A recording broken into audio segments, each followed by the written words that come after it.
Yeah. Have we reached open source Fable?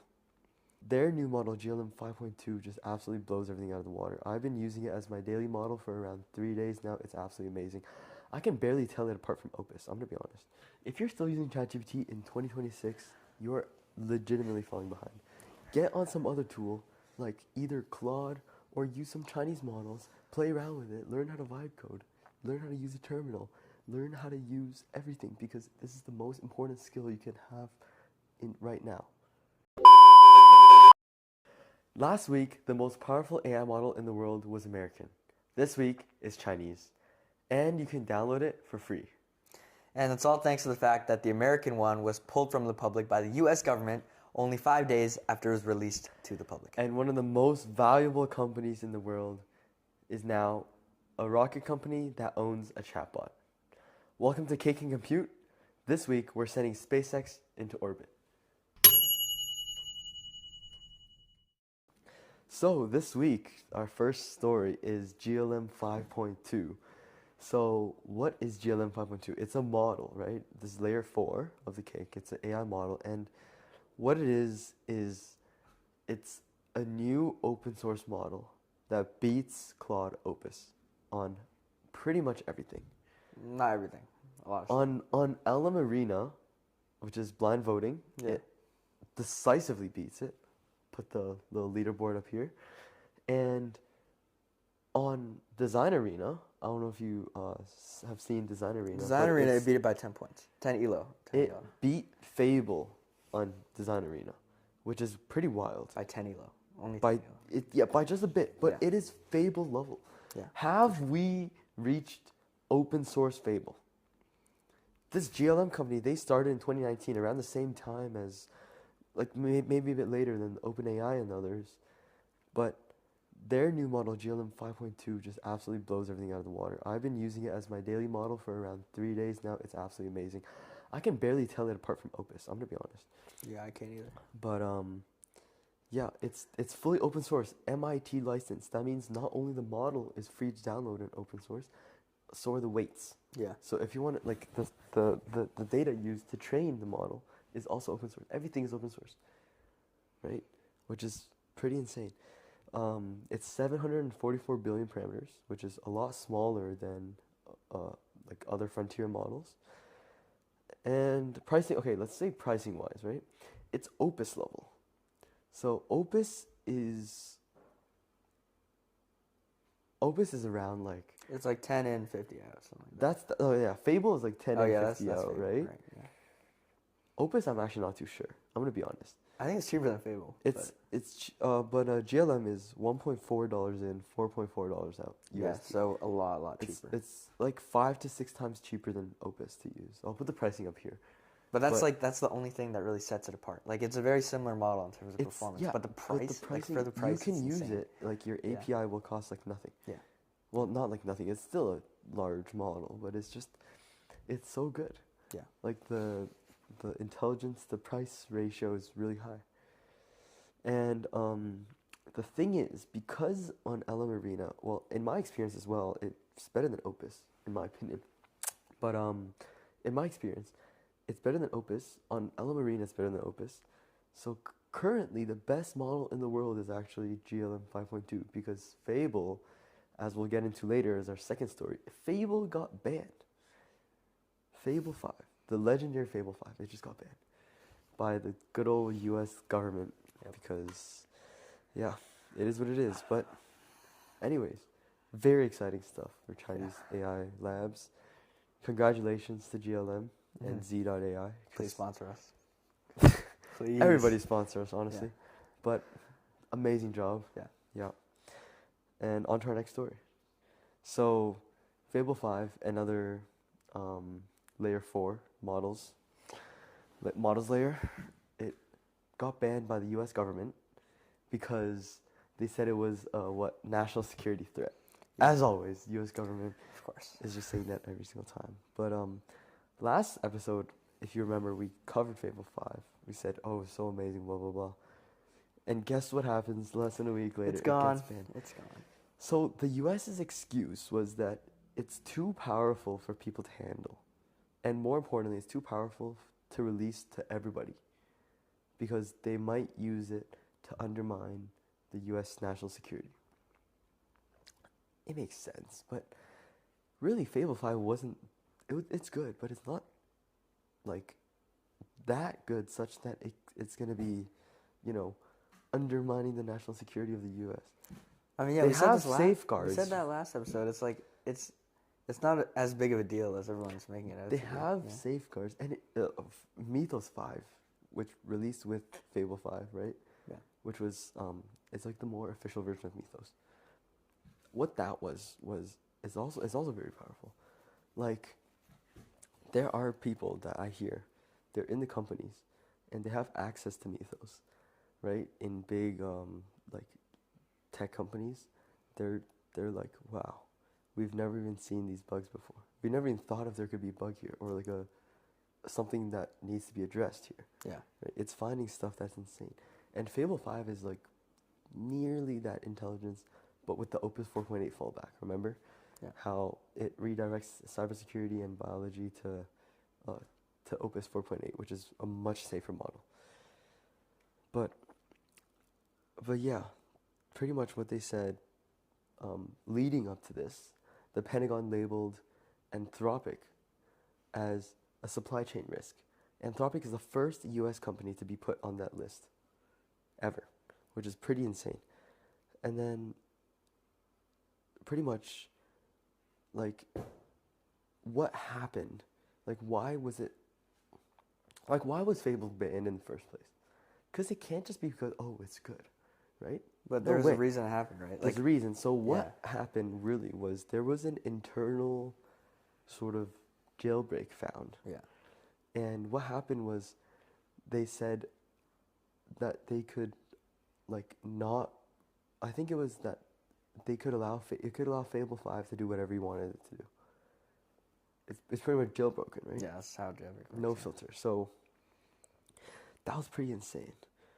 To, like, already in the first 5 days of release, they found a jailbreak. But it is what it is, and now it's banned, so you can no longer use it. Yeah, but I also saw a video of Trump after his meeting with Dario Amodei, the CEO of Anthropic. And he was like, after I met him, seemed like a very intelligent and kind guy. I'm just paraphrasing here. But, both sides of the story are out there. But it depends on whether this is actual safety policy, because I personally don't think that this is that big of a deal, since Anthropic did claim that the jailbreak was very narrow and it couldn't be used for, any crazy use case, I'm assuming. Yeah. But, yeah, is this actual safety politics, or is this, safety policy, or is this actual just politics? Because, you remember, Anthropic also previously declined the U.S. government offer to put them to be used for mass surveillance and autonomous warfare. Yeah, exactly. So what happened? So what I think, right? Yeah. Is it's always a little bit of both, but really what it is, it's sort of a overall strategy that the U.S. is trying to use. Because what is the U.S. trying to do? First, they banned Huawei in 2019 because they're getting big, and they're doing AI as well, and they're restricting NVIDIA's chips sale to China. It's a part of the bigger picture that they're trying to sort of push here to make sure that the U.S. wins the AI race. Yeah. But what's happening now is that their own models are getting powerful as well. And yes, of course, there is a risk there. Like, it makes sense, right? It wouldn't pass because if it didn't make sense. But, it sort of is also like we're not allowing people to use this because we don't want Chinese models, Chinese AI labs to use this as well, to develop their own AIs. And I think Mythos is just, like, the U.S. is trying to keep Mythos, like, within the U.S. companies, like how it was before. Yeah. Anthropic decided to drop Fable, but I think the U.S. government did not like that and pulled the plug on it. Yeah, this ties into, like, TSMC again. Yeah. And we'll definitely do a deep dive on them later. Of course. But on a more positive note, SpaceX actually just IPO'd, and it's the biggest big ever news. IPO. biggest IPO in history. Yeah. It was like It beat Aramco. Saudi Aramco was the previous one, and it was many times, like maybe an order of magnitude larger. I don't think it's 10 times larger. Something like that. It's I mean, really, really large. The they valuation is sitting at around 2 trillion right now. Yeah, but they raised 75 billion. Aramco raised 29 billion. So, you know. Something like that, yeah. Yeah. But that makes Elon the first trillionaire in the world. Mm-hmm. It's pretty And sick. he is Almost at 2 trillion now. almost at 2 trillion. Yeah. Because he owns a massive stake in SpaceX. They have a $2.1 trillion valuation right now. A little overvalued, I don't know. I'm not that much of a finance kind of person, but it's pretty crazy for sure. But yeah, we're gonna talk about SpaceX later in the deep dive. Yeah. But yeah, Yeah. Pretty interesting stuff. it's pretty crazy. It's already up like what 28% or something. I saw. Yeah. It's pretty crazy stuff. Okay. So, next up, also related to SpaceX. Mm-hmm. We're just going to keep it light because we'll talk about this in the deep dive. But Grok's legal pileup keeps growing. What's going on with Grok? Okay, so basically what's happening Grok. is there was a XAI or Grok deepfake litigation, and it didn't pause for the IPO. Also, Senator Warren previously told the SEC to stop the IPO or like delay it. Yeah, I heard to that. count shares or something. It was more of a financial reason, but I feel like this is a bit correlated. So, yeah, I believe the case is Doe versus XAI, and so this is kind of scary territory because this is child safety class action, and so basically, minors were alleging non-consensual AI imagery. Yeah. And it had its initial case management conference scheduled for June 18 in the Northern District of California. And so, basically, SpaceX reportedly earned or marked down like 500 plus million in the IPO filing for potential Grok-related litigation losses. Which is insane. 500 Yeah. million on a... I mean, I guess that's like nothing for a huge IPO like that. Well, yeah, 1.7 it's not trillion. nothing, but this is a pretty serious It's issue. big. It's Yeah. big, yeah. For sure. Yeah. But, yeah. We'll see where this goes. Something to watch out on. Yeah. With AI comes this kind of stuff, right? Yeah. It's going to happen, and I guess Grok is just... Oh, come on, Grok. Grok has not been having a good year this year. Yeah, it really hasn't. No, like, Grok 5 still hasn't shipped yet. Yeah. I remember Elon, there's a tweet. He said, Grok 5 by May. Not It's happening. already almost the end of June, and he Yeah. hasn't shipped it. So it's 2 months of delay, and we're still in Grok 4.3, which is not that good. But Well, Grok 5 he is said supposed to be Grok 5 6 AGI. trillion. Grok 5 AGI. Yeah, I don't know. This jokes. Yeah. I think at this rate they're gonna start adopting the GPT like 5.1, 5.2, Yeah. 5.3. They might just do 4.3, 4.4, 4.5. Keep All the way going. up. Yeah. Grok 4.999, and we won't even see Grok 5 yet. But it's supposed to be a 6 trillion parameter MOE model, and fully trained on SpaceX's own Colossus 2. Yep. So this is their big data center, their second one. The first one, Colossus 1, they fully rented that out to Anthropic now. Yeah. And a large part of Fable was trained on there, actually. Yeah. So they're entering layer 1 and 2 now. Energy and... No. Layer 2 and 3 now. Yeah, Chips 2 and and 3. infrastructure, Yeah. right? They're working on getting their own data centers. And pretty much... Polymarket is saying that it's got a 33% chance, Grok 5 has a 33% chance of coming out by June 30th. Yeah, I don't think it's happening. So I'm willing to bet against that. That's, Yeah. Maybe get some money on Polymarket. No, we don't Not promote endorse gambling. any gambling, but Stay safe out there, guys. All the stuff that's going on recently. But yeah, also, no, regarding same Colossus thing, 2, same thing, yeah, Google is also renting Colossus 2. exactly. And so basically, who owns Layer 3 is very divided right now. It's like 30% AWS.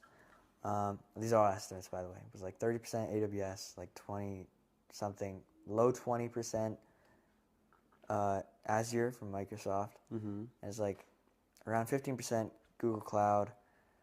Like 65% is Yeah. in these three, big giants, and they own most of the data centers in the U.S. Yeah. Like the U.S. right now, what they're trying to do is they're trying to build up their lower layers because models and applications, they're dominating Not as much anymore. relatively, but they are dominating. Layers 1, energy, far behind. Layer 2 and 3. I mean, like they have the chips. They have the most advanced chips in the world for sure because of NVIDIA. But then China has the energy to make up for the chips. Yeah. They can pour insane amounts of energy into their data centers with older chips on 7 nanometer. They can keep pouring like money and energy into that, and it will train the models nonetheless. Huawei has a really good stack. Like they've taken older chips, worse like maybe lower transistor density chips, and they just combine them together. Their new Atlas sort of super computer, super training data, like whatever that's called, like the big computer that's used to train the data, the AI models. It's got 8,192 chips, acting as one computer, acting as one chip, which is pretty insane. But yeah, like that's what they've built up to, and that's how GLM is trained. Actually, GLM was fully trained. GLM 5.2, the best model in the world right now, arguably, is trained fully off of NVIDIA chips. It's trained fully on Huawei architecture. It's off of NVIDIA's CUDA architecture, which is their biggest selling point, and it's on Huawei's own architecture, which is insane. Yeah. It's insane that this is happening now, right? But anyways, like, it's absolutely insane. But yeah, that was a little bit of sidetrack. It's good to see that SpaceX and XAI, which is one company now, it's good to see that they're coming together to make Colossus data centers, so as to sort of split up the big three. Maybe add some compute to the U.S., right? Definitely going to help the U.S. win in the AI race. Like, definitely going to be a factor. Help a little bit. But, man, China's growth is insane. Yeah, it's been going. It's hard to predict. For sure. Yeah. Anyways. I think this brings us into hot takes. Segment 2, hot takes. Let's go. So, do you have any hot takes, or do you want me to start? I do have a hot take. Okay. I mean, I'm not sure if you're going to be able to fully respond to this, because this is more of an engineering take. Let's see. So, the take is, because I've been recently, working on some library stuff. Yeah. For robotics and ML and whatever. Mm-hmm. I kind of think now that Python, because it is so popular and so dominant in machine learning, is actually holding back AI in general, like in the bigger picture. Like I think I've heard some guys say that as well online. Like some really like smart guy. I forgot who it was. It was a big AI, kind of nerdy guy, but like I see where you're coming from. I'm not that technical in this field. Yeah. But yeah, like Python is the main thing is it's easy for AI to learn as well. Like, it's only easy for AI to learn because it's the most like written language. Yeah. I would assume. Yeah. There's like the most open source repos about it, so like obviously it's going to be trained off of Python. It's a popular language as well. But I mean, I'm sure there's more optimized for machine learning. Yeah, definitely. It's like, just that Python is dominant. It's so dominant. Yeah, that's exactly what I'm trying to say. It's more of a balance of mainly it's just readability and learnability because Yeah. it's super semantic. Like it's easy to learn. It's easy to collaborate on. Like it could be your first language. Like a steep learning curve, but a more higher reward. No, I would say it's a like a very light learning curve. You know, like I think Python. No, is probably one of the easiest not languages. not. I'm not talking about Python. I'm talking about like alternatives. Like C++. Yeah. Yeah. Like alternatives, they can they're a lot better. Yeah. At this kind of like efficiency, but Python is just more similar to English. Yeah. It's like the way it's done. It's really easy to learn. It's really easy. A lot of people learn it as their first language. A lot of people learn it to get into ML and this kind of stuff. But yeah, for sure. But that might be the problem. That's the point I'm trying to make. Yeah. Because the thing is, like, Now, Python is kind of just like an abstraction layer Mm-hmm. for C++. Like it literally just goes into it, and then like the packaging is horrible. Like it's a absolute dumpster fire for packaging. I never know what commands I'm using. I never know any of the imports I'm using. I don't know what's going on. It's just so large. Like so many people contribute. Yeah, It's just so like, large now. just learn C++, man. Like if It's well, not it's that- too late. It's too not- late to go back now. But like it's. Yeah. I mean, I feel like this is a bit of a slippery slope fallacy, but like Python is just not efficient for machine learning. That's my take on this. Yeah. And there's no like yeah. unified way to solve it. Like all the packages are different. Like It's gonna be interesting for sure to see how it. Of course, it's gonna become more prevalent, but it's gonna. Yeah, I do agree. Yeah. It is limiting in a sense. Of course, it is limiting. Yeah. yeah, there's even more stuff, but like I think we both agree on this. Like I Yeah. won't go into it too much. My hot take, Okay. a little more exciting, perhaps. Okay. I would say. Sure. My hot take is that it's sort of relating to GLM. But, first of all, it's sort of like two, I guess. So first of all, a little prediction. GPT 5.6 is coming out later this month. Allegedly. Gemini 3.5 Pro is coming out later this month. For sure, Very because excited they've for said that. it. I think today's the 21st Right. of June. Yeah. You know what I think? I think tomorrow, both are going to come out. Tomorrow. Both GPT 5.6 and 3.5 Pro are going to come out tomorrow. On the same day. Within 24 hours of each other, at least. Okay, why do you think they're gonna come out tomorrow? Okay, so GPT and Gemini have a history of releasing models together. With Claude as well. Right, but why tomorrow specifically? That's just based on leaks I've seen. Okay. Tomorrow. But I think tomorrow is a high chance. June 30th is also a good date. Right. Yeah. I mean, these are just dates that are, But mostly tomorrow, because tomorrow's Monday. It's a working day. So, yeah, they usually release on a working day in the afternoon, around 3 p.m., if I'm not mistaken. That's when Opus 4.5 launched. That's when Gemini 3.5 Flash launched. They're just, doing a lot of these. Like, there's a pattern that you can see, and I think that they're Right. going to launch on the same day, Yeah. hopefully. That'll be cool. Building corporate hype. And remember, these models are sort of an answer to Fable. 3.5 Pro is their next generation Pro model. GPT 5.6, I don't know.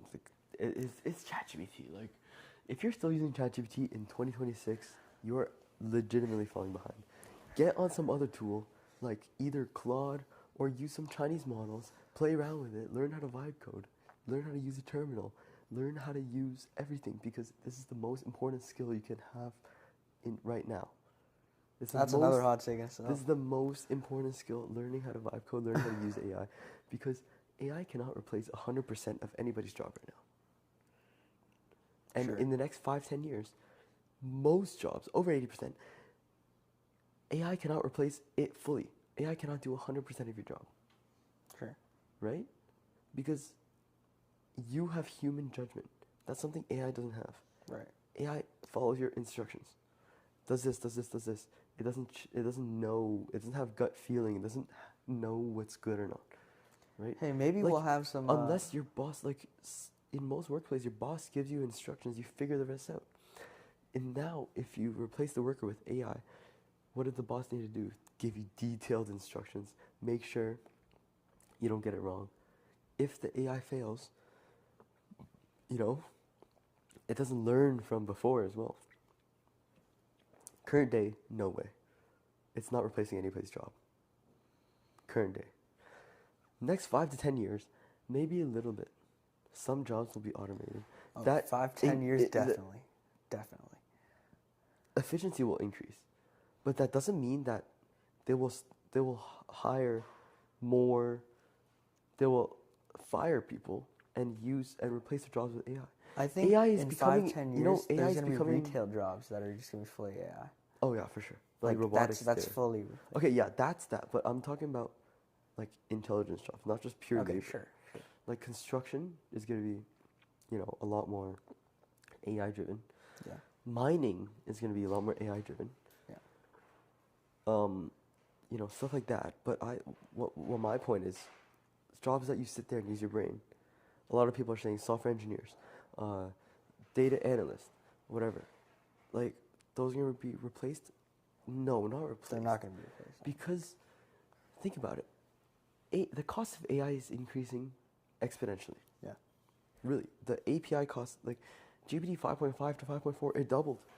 API cost doubled. Come on. It's an increasing. It's going to get insanely expensive in the future. And humans, labor cost is just rising slowly. So, human intelligence will be valuable. But they will be able to be supercharged with AI tools. One human, sort of like an orchestrator, with 20 agents, 100 agents, 200, 1,000 agents, I don't know. But there needs to be human at the center. Because that's how humans communicate to each other. That's how we build good companies, right? If you want an AI as your worker, your boss better be AI too, because they can communicate. Human and AI communication, it's not easy. You can use natural language, but it can't read your mind. That's the thing. Humans are really bad at expressing themselves to AI. Humans can misinterpret from AI as well. That's the thing. If you want to have AI workers, your whole company may as well be AI. Because, and that's just not going to work unless you have AGI. So, that's why in the next 5 to 10 years, most jobs are not going to be replaced. A lot of people are worried about that. I don't think it's going to be replaced. Well, I mean, calculators didn't replace mathematicians, so I don't think AI is going to replace like software engineers completely or something like that. No, they take the brute force It's just part. the work that's going to be, yeah, exactly. They take 90% of the work, the boring stuff, the stuff that can be done by AI, and leave the 10% to you. Right. And you can do 10x, 100x productivity. Yeah. That's why are we progressing exponentially as a society? Because technology helps us progress. Productivity. Yeah. Oh, but AI is different. No, it isn't. Because all it's doing is it's just a more transformational technology. It's like the internet. Nobody knew what the internet could even do. Yeah. But the internet, guess what it did? It automated everything that we didn't want to do. Yes, some jobs were lost, you know. But it makes new jobs too. But it makes insanely new jobs, and more importantly, it makes opportunities. So the third world sort of is able to lift themselves out of poverty, right? Just like how the internet gave, you know, some people, they start selling stuff online. Like maybe some farmers, they're in a remote village, they can sell stuff online. They can make TikToks. They can, you know, opportunities just are becoming more and more plentiful, right? I agree. That's a benefit for sure. Yeah, and it's sort of turning the world more connected and more improving the lives of everybody. Yeah. Right. As a matter of fact, you know, what I think will start to happen is we'll begin to see sort of commission markets for AI. Like if you, as a human, obviously, like have something you want to do. Mm-hmm. Like let's say you want, well, this is just a very specific example that I remember, but I remember some dude had like the Amex Centurion card or something like Okay. that. And his kid needed some sand from a certain beach for a science fair project. Okay, yeah. And then, so because he had the Centurion card, they had a dude from Amex just take a motorcycle, drive out to the beach, and then get the sand and deliver it to the guy. That's pretty So this kid crazy. could use it, right? And that was just one of the benefits of having the card. But where I see that connection is, I think we'll see prediction markets where, or not prediction markets, like sort of freelance AI, I guess you could put in a way, because we will see agentic robotics eventually, of course, be a huge thing in our society. And one of the main uses might just be freelance. Like if you, it's kind of like having a, it's kind of like Elon said, if you have a Tesla, go work in the day and then go send it to self-drive and Yeah. be an Uber while you're working because you're not Yeah, using it anyways, yeah. right? And Doesn't cost you and that gas. like the sort of efficiency that you gain from, like, in the future we might see something like you, I mean, okay, this is a kind of like a communist view, I guess, but like, I'm not saying political wise, but wouldn't it be cool to like not own anything? It's a very communist view. Yeah, but I think like this could be cool. Like, your car is actually AI. Your whatever is AI. Everything's AI. And then you're just living your life. I want to go from here to here. A car picks you up and brings you there, and it's all AI automated. Well, And that sounds it's very perfect, dystopian to a lot of people. but it's perfect traffic control. Like, every car can talk to each other. That is a good No point. car crashes. Yeah. As soon as the traffic light turns green, all the cars accelerate at the same time. That would be insane. I mean, like, you sort of see this in the future. Like, of course there's going to be cars, but, like, I think it'd be so cool to have, like, you know how much space that we're wasting by having roads and stuff? Like, what if we just, like, had, like, proper, like, insanely good public transport? I don't know. This is a very far-fetched future thing, but that would be crazy. I think Underground transport. something AI can help us do. Yeah. You know, you just live your life, enjoy your life, and AI handles the rest. Then what is human excellence for? That's a question for us to figure out. Yeah, I guess. I mean, it's just, there's so many possibilities. It's absolutely insane. That's just something that I'm just, I'm gonna talk about that. But Sure. something to think about. Something really cool. It's a it's a possibility for the future, I would say. Yeah. Okay, so let's do our deep dive now on SpaceX. So I'm gonna sort of section this off, right? Because there's so much to talk about. Because what does SpaceX have? They have data centers now. They have their Grok. They have literally SpaceX as their rocket launch company. Starlink. Starlink. They have their networking stuff, right? Which is Starlink. And they have something new and exciting that I'm going to touch on later. Putting forgot about data the rockets. centers in space. And the Falcon and the It's Starship. everything Yeah. together. Data centers in space. Insane idea. We're going to talk about it later. So first of all, IPO happened this year. Actually, like just this week, actually. IPO happened. They are now a $1.25 trillion company. Around 1 trillion of that is SpaceX, and 0.25 trillion is Grok and XAI. 0.25 trillion. Or 250 billion, you could say. But pretty much they're all in one company now. So I don't know if we should call it like SpaceX AI or something like that. But yeah, Falcon and Starship with Starlink and XAI and X. Confusing names. X as in like the platform, Twitter. Actually, now that I think about it, it's a big company. They It's do a a lot very of big stuff. company. Yeah. Like they, yeah. I mean, I think I'm just gonna be calling it SpaceX AI now. I guess you could. Yeah. SpaceX AI. But I'm pretty sure most of their, like, majority of the revenue is still from Starlink. It's like $2 billion a year. Starlink and Falcon launches. Yeah. How much do customers pay them to launch payload? It's insane. Yeah. But pretty much, they raised $75 billion, the biggest ever in any IPO, first trillionaire, Elon. And what this means is we are entering an age where Elon is finally having his dreams come true. He wants to make life interplanetary. He wants to do crazy stuff like put data centers in space. And, you know, my hot take, actually, I'll say this right now. Data centers in space is going to happen. And by 2035, we're going to at least have one in space, data centers. Well, we'll probably have a few. 2035, for sure. A lot. And it's going to be really, really good. Like, it's going to be a viable option in the future. I think it's better than on Earth. Yep. Yeah. It's a viable option. And I think it's good. Yeah, you have like infinite space Yeah. technically. You have Well, okay, no, you have nowhere near self-cooling. infinite space. But okay, but anyways, like the thing is, right? Okay, XAI and Grok, you know how that goes. They're just an AI company, another AI lab. But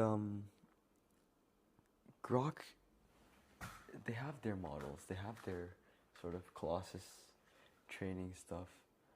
But like I wouldn't say they're doing well. Grok 5 hasn't come out yet, so-called AGI.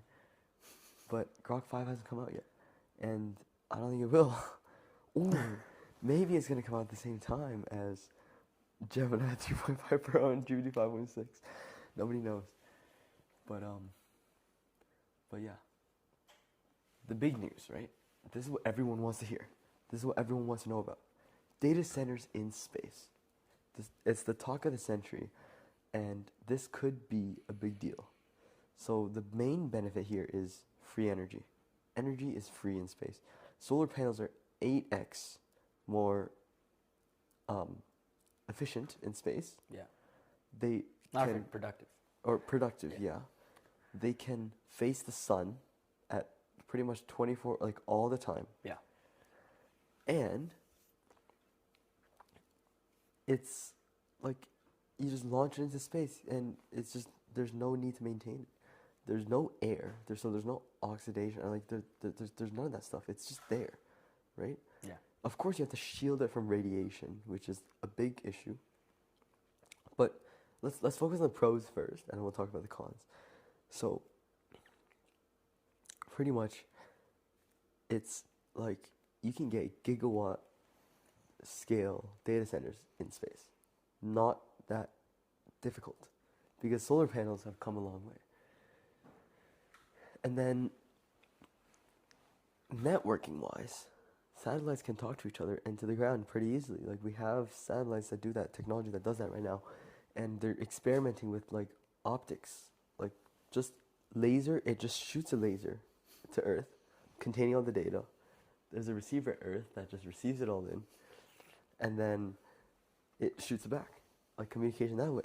It's pretty cool. They've done, Google's done tests.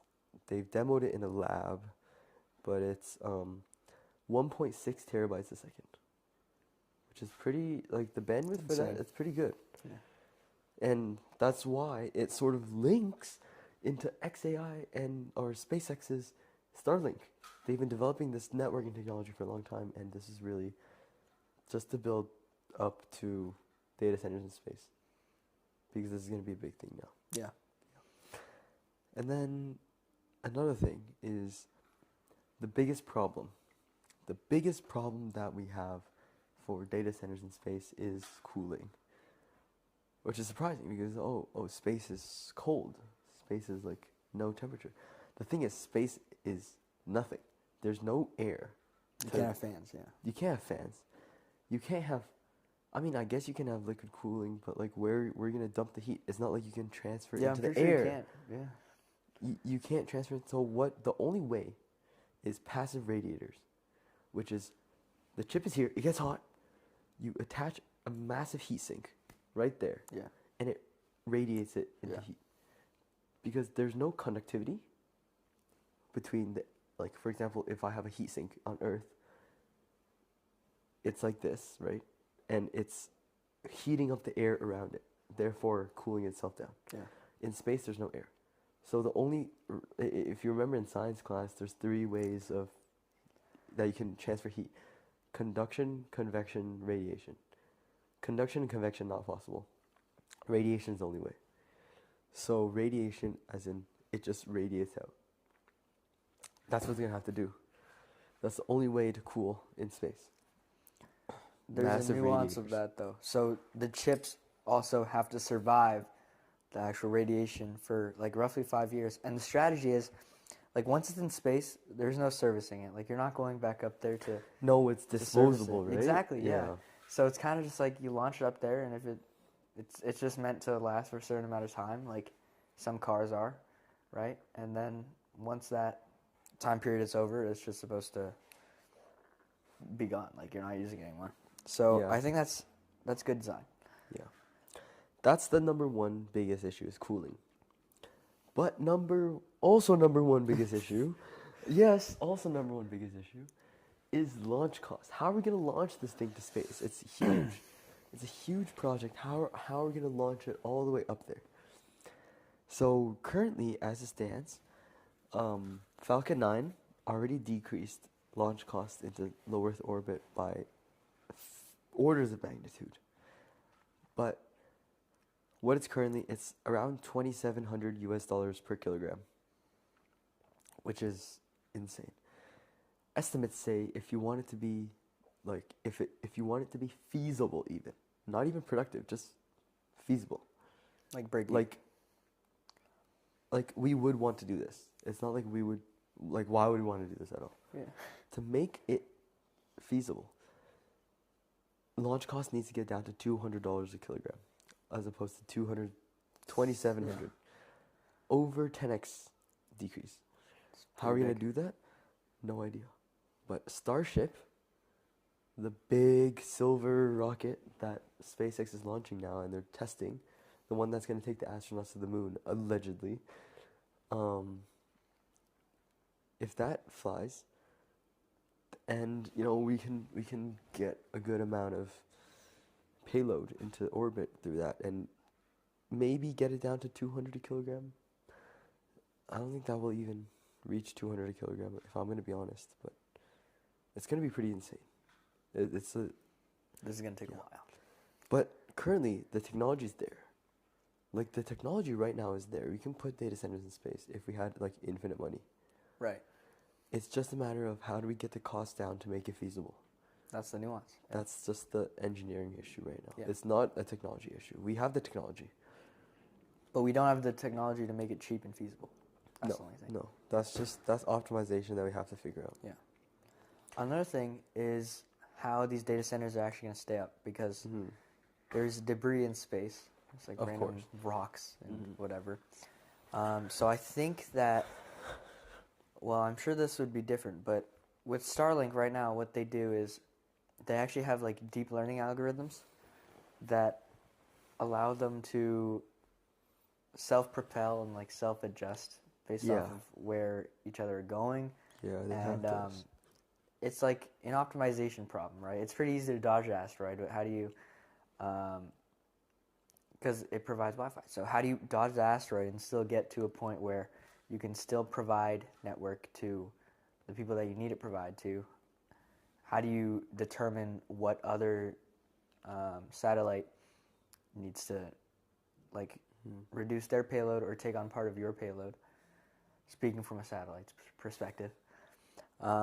But I think Starlink has proven that it's feasible.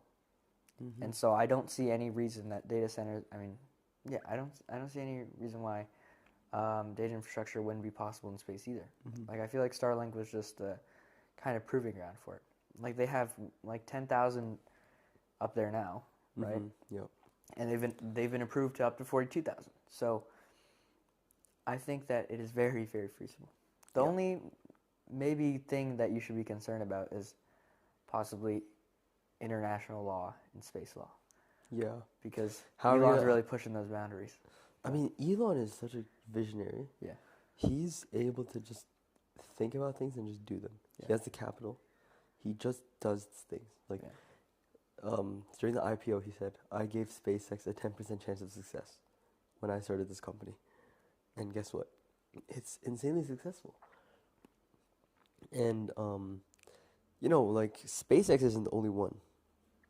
Okay, wait. SpaceX is not the only one launching these satellites into orbit that contain data centers. They're not the only one trying to do this. They're maybe the first, or maybe the most sort of one that's able to do it because they have SpaceX. But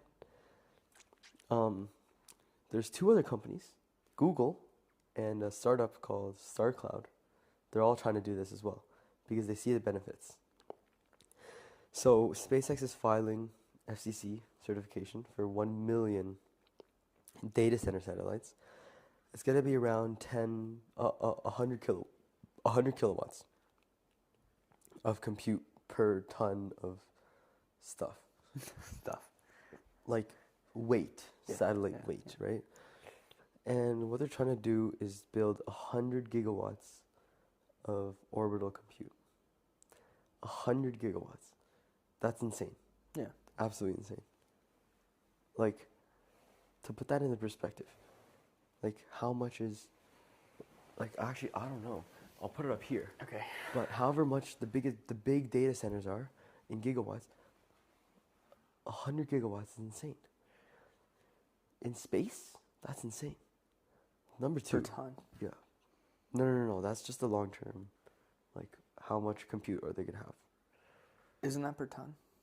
No, it's 100 kilowatts per ton. And they're going to put 1,000 tons. So it's going to be 100 gigawatts total. I'm not sure if they mean It's insane. if they're trying to get to 100 gigawatts. Per Like the long term, like very long Okay, term. well, like they're like sort of Starlink V1, V2, V3. Yeah. There's like data center V1 perhaps. Yeah. But Google is the next one.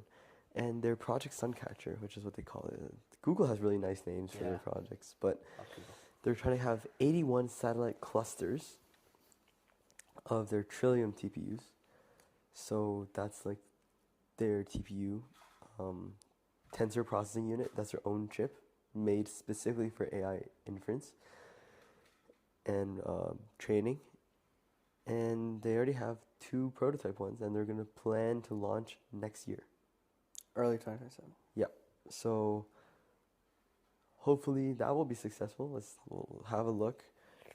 And then StarCloud is actually the first company to have not like a data center, but they launched an NVIDIA H100 in orbit late last year in November. And they trained a small LLM in space using that. And now, because of that, they're a $1.1 billion company, unicorn. Yeah. It's pretty crazy. But SpaceX is the only one that's actually able to put these data center satellites into space. Like, they have the Starship, which is what they need, and they have the communications with Starlink V3, and now they have XAI. So fully vertical integration is the only way you're going to be able to achieve a lower launch cost per kilogram. Yeah. The lower cost for this entire thing to make it feasible, right? Because again, it's not an engineering problem. Oh, it's not a technology problem. It's just a matter of how can we get it to a good cost.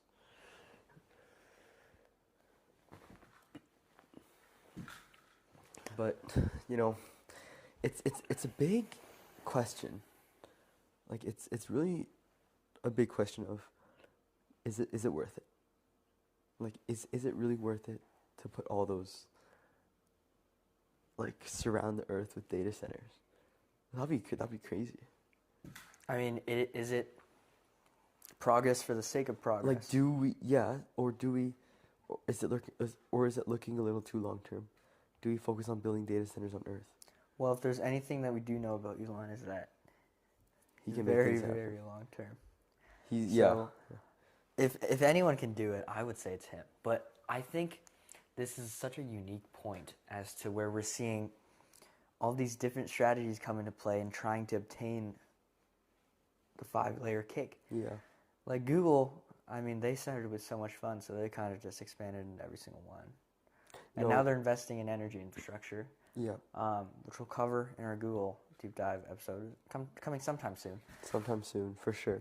But the thing is with SpaceX is that they have such a unique way to do it. Like, I know that Elon's original vision was to make life interplanetary and to like make space industrial. Well, that's more Jeff Bezos, but like they kind of, Yeah. it's kind of the same thing. Like you put where humans need to live, you keep that beautiful and uncluttered, and a calm living space and a collaborative space, and then you put all the machines all in the space. dirty stuff. Exactly. You Yeah. put all the dirty stuff in space where it doesn't really matter where it is.